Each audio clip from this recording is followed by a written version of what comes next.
The Daily Purge from Budapest. My goodness. I know. It was only 2 or 3 times that I did it in the last 15 days. Many apologies for those who were looking out for it. I just needed that clarity. I needed that time off. I needed the sort of clarity that I got through the journey. As Lane and myself, we hosted another trip, and there was a bunch of people that came with us, amazing people. And we ended up just, having a fantastic time, learning a lot of clarity out there, a lot of just re-engagement of life and who you're with and why you're with and what you're doing and when you're doing and what you're doing what with. All this clarity, it just came an abundance, a waterfalls of abundance, as Joseph Murphy would say. And it's something pretty spectacular. So I'm back in Budapest and doing quite well. I had my first day today after 40 hours of travel. I had 40 hours of travel. Incredible. Hey, Olga, how you doing? Long time no see. Sorry about being off so long. But I'll tell you what, it's an amazing world we live in. And if we get to the point where we're sometimes stuck and we feel like we're in a rut or whatever, I can highly suggest that you simply take time off by yourself, right? By yourself. There's things I was talking about in Peru and before I left for Peru, the 3 things in life, that life is only about 3 things. What is that? That is receiving what's in front of you, right? Receiving everything that's right in front of you, deciding what you're going to do with that, and then letting anything go that doesn't serve you. So today, one of our sessions, Lane and I, we gave them some homework. List out or articulate the biggest thing you're letting go of. Once you arrive to the answer, wholly and fully decide to surrender that. And it's something that hey, Blaine, how you doing, brother? It's something that most people don't think about. They think about what they don't want, and I don't want this to happen. I don't want that to happen. I don't want this to happen. But what is it that really is something that you need to let go of that isn't serving you? It's Pookie. It was over on the table. I don't know where it is. It was on the table. Did Zorka move it? No, I didn't put it away. Is it under the pillow? Yeah, there it is. So, hey, Brian, thanks, brother. Man, it was amazing, bro. You should have been there. Crazy, man. It was crazy amazing. You should have been there, brother. Hello, Matthew. How you doing, man? Awesome to see everybody on board here. I know it's a little late here. It's 22:30 here at my time, so a little bit much.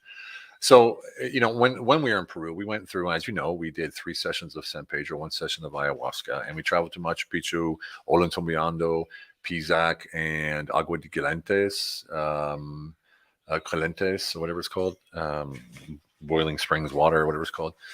And through that journeys, we had medicine for 3 or 4 days, and we took off and opened our eyes and received what was out there. And we decided for ourselves what to do with it.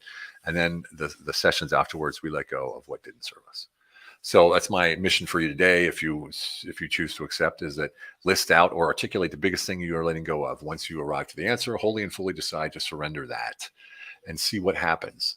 Because when we surrender what's not serving us, then we end up having more capacity for the things that do serve us. What's this? I think one of the most important things in life is to be careful about people around you and enjoy their company. What do you think? Well, of course, you are the sum of the 5 people that you hang out with. So if you're not constantly upgrading who you're hanging out with, you're not going to upgrade.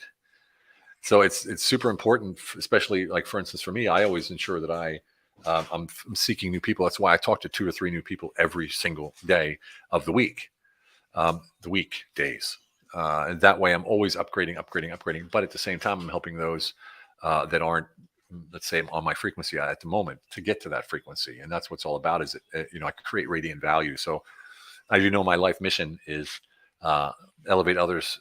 So I'm creating radiant value to elevate others to a higher frequency. And that's what I do on my calls. That's what Lane and I do in our sessions. It's so gratifying. It's so fulfilling. It's incredible that people's lives change just by working with us for 12 hours.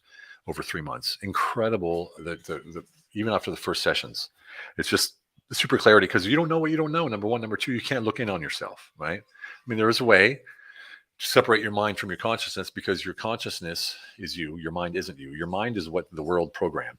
Your mind is what the humans programmed. Consciousness is something different. If you can separate your consciousness from your mind and look at your mind as a third party, then you can assess what's going on in the world around you in your mind without getting emotional. So it's super powerful once you start learning this stuff. Once you start, building upon what you already know and what you don't know that you know, because you know things that you don't know that you know. until you put them into practice and you apply that knowledge that you have. So there's a lot to be said for just digging in deep. So if any of you are interested in the advisory program, our group just started, so that's closed, but we do have the one-on-one open right now. If you guys need any assistance, you want to take part in the advisory program and expand your consciousness and let go of all the blockages and preconceived notions that the world puts on you, that you do not have to listen to, that you do not have to obey, that you do not have to deal with, unless you absolutely want to. And that's the choice that we have every single day, every single one of us. So for me, letting go is probably the most important thing. Embracing, of course, or receiving is important because I gotta know what I'm going to do, make that decision of what I'm going to do with that, and then let everything else go that doesn't serve me. It sounds simplistic, but guess what? It is. Decisions are always simple. It's really simple. You want to stop drinking alcohol? Don't put a bottle to your mouth anymore. It's a decision. In the end, that's all it is, right? Just a decision. You want to stop, I don't know, smoking weed? You just don't put it in your mouth anymore. You're done. Simple as that.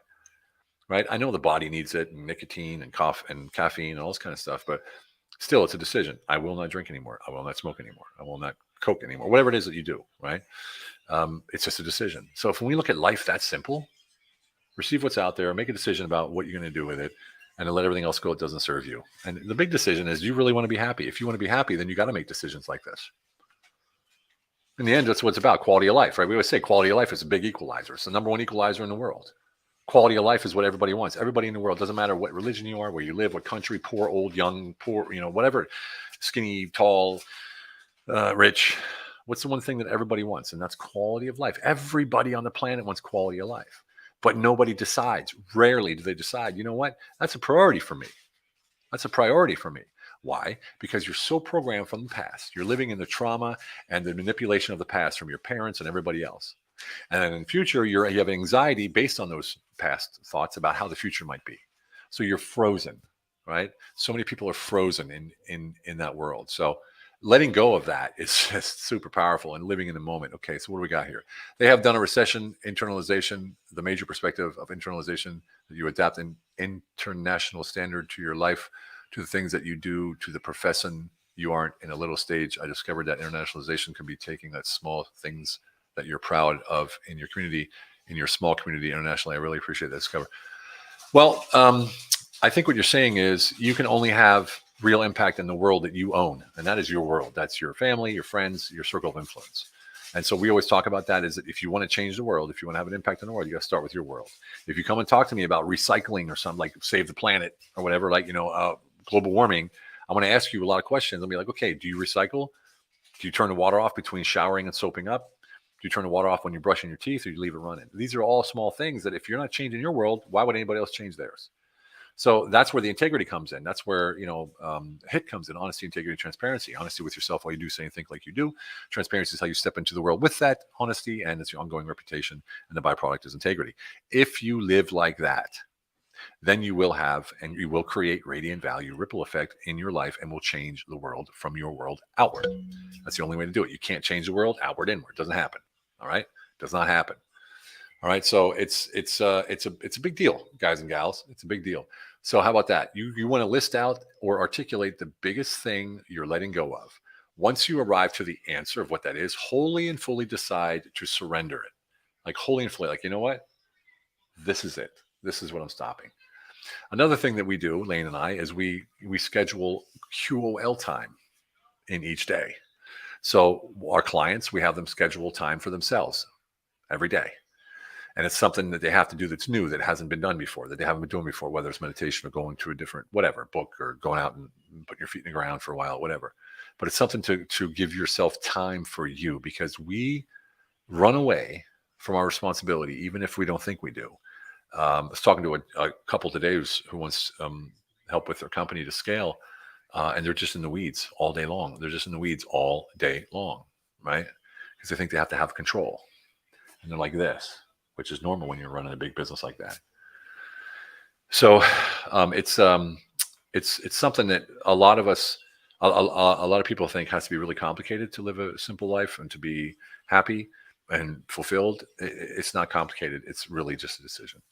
So make the decision today for yourself, for you, only for you, to articulate the biggest thing that you're letting go of right now. Once you arrive at the answer, wholly and fully decide to surrender it. wholly and fully. Just say it's gone, it's over, it's done, and I'm done, and that's it. All right? Sound good? They're too busy, I guess, right? Okay, everybody. I hope you have a fantastic one. Remember, it's all about quality of life. We'll see you tomorrow.